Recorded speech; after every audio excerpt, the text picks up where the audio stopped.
இஸ்ரேலின் அந்த அசைக்க முடியாத அயன் டோம் பாதுகாப்பு கவசம் இன்று ஒரு மிகப்பெரிய சவாலை சந்தித்துக் கொண்டிருக்கிறது. உலகமே உற்று கவனிக்கும் மத்திய கிழக்கு பகுதியில் நிலைமை இப்போது கைமீறி போய்க் கொண்டிருக்கிறது என்றுதான் சொல்ல வேண்டும். இதுதான் இப்போ எல்லாரும் பேசுற மிக முக்கியமான விஷயம். ஈரான் மற்றும் இஸ்ரேல் இடையேயான மோதல் இன்று ஒரு புதிய கட்டத்தை எட்டியிருக்கிறது. கடந்த காலங்களில் ஈரான் ஒரு தாக்குதலை நடத்தினால் இஸ்ரேல் அதற்கு பதிலடி கொடுக்கும். இதுதான் வழக்கமான ஒன்றாக இருந்தது. ஆனால் இந்த 2026ஆம் ஆண்டில் ஈரான் கையில் எடுத்திருக்கும் மல்டி ப்ராங்ட் எனப்படும் பல முனை தாக்குதல் திட்டம் இஸ்ரேலை நிலைகுலையச் செய்திருக்கிறது. கடந்த ஆண்டு இஸ்ரேல் ஈரானின் இராணுவ தளங்களை மிக கடுமையாக சேதப்படுத்தியது நமக்கு தெரியும்.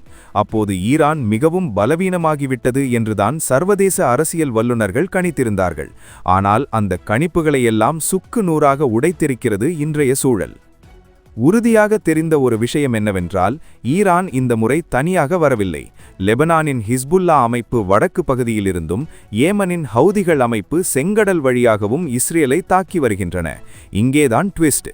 இது ஏதோ தற்செயலாக நடக்கும் தாக்குதல்கள் அல்ல. இது ஈரானால் மிக துல்லியமாக திட்டமிடப்பட்ட ஒரு ஒருங்கிணைந்த ஆக்ஷன். இதன் பின்னணியில் இருக்கும் மிக முக்கியமான விஷயம் சேச்சுரேஷன் அட்டாக்.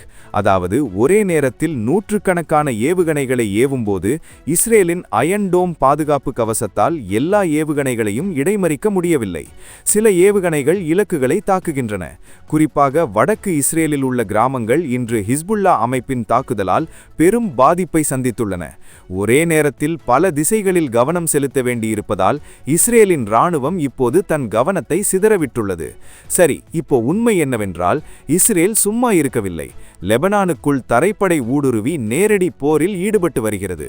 அதே நேரத்தில் ஈரானின் வான்பரப்பை தனது முழு கட்டுப்பாட்டுக்குள் கொண்டு வந்து இஸ்ரேலிய விமானங்கள் அங்கே நேரடி தாக்குதல்களை நடத்தி வருகின்றன.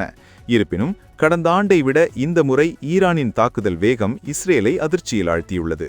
சர்வதேச ஊடகங்கள் மற்றும் அரசு அறிக்கைகளின்படி இந்த தாக்குதலால் உலகளாவிய கச்சா எண்ணெய் விலையில் பெரிய மாற்றம் ஏற்படலாம் என்று அஞ்சப்படுகிறது. செங்கடல் பகுதியில் ஹவுதிகள் நடத்தி வரும் தாக்குதலால் வணிக கப்பல்கள் இப்போது பெரும் பாதிப்பை சந்திக்கின்றன. இது உலக வர்த்தகத்தையே பாதிக்கக்கூடிய ஒரு விஷயம். உங்களோட கருத்து என்ன? இந்த மோதல் ஒரு முழுமையான உலகப் போருக்கு வழிவகுக்குமா அல்லது பேச்சுவார்த்தை மூலம் இது முடிவுக்கு வருமா? பொதுவான பின்னணியை பார்த்தால் இஸ்ரேலுக்கு பின்னால் அமெரிக்கா பலமாக நிற்கிறது. அதே சமயம் ஈரானின் இந்த அதிரடி மாற்றத்திற்கு பின்னால் சில வல்லரசு நாடுகளின் மறைமுக ஆதரவு இருப்பதாக சில ஊடகங்கள் தெரிவிக்கின்றன. ஆனால் இது இன்னும் அதிகாரப்பூர்வமாக உறுதிப்படுத்தப்படவில்லை. இப்போதைய நிலவரப்படி போர் மேகங்கள் இன்னும் கருக்கத் தொடங்கியுள்ளன. அடுத்த சில வாரங்கள் மிக முக்கியமானவை. ஹிஸ்புல்லா மற்றும் ஹவுதிகள் அமைப்பின் இந்த தீவிர தாக்குதலை இஸ்ரேல் எப்படி சமாளிக்கப் போகிறது என்பதுதான் இப்போது இருக்கும் மிகப்பெரிய கேள்வி.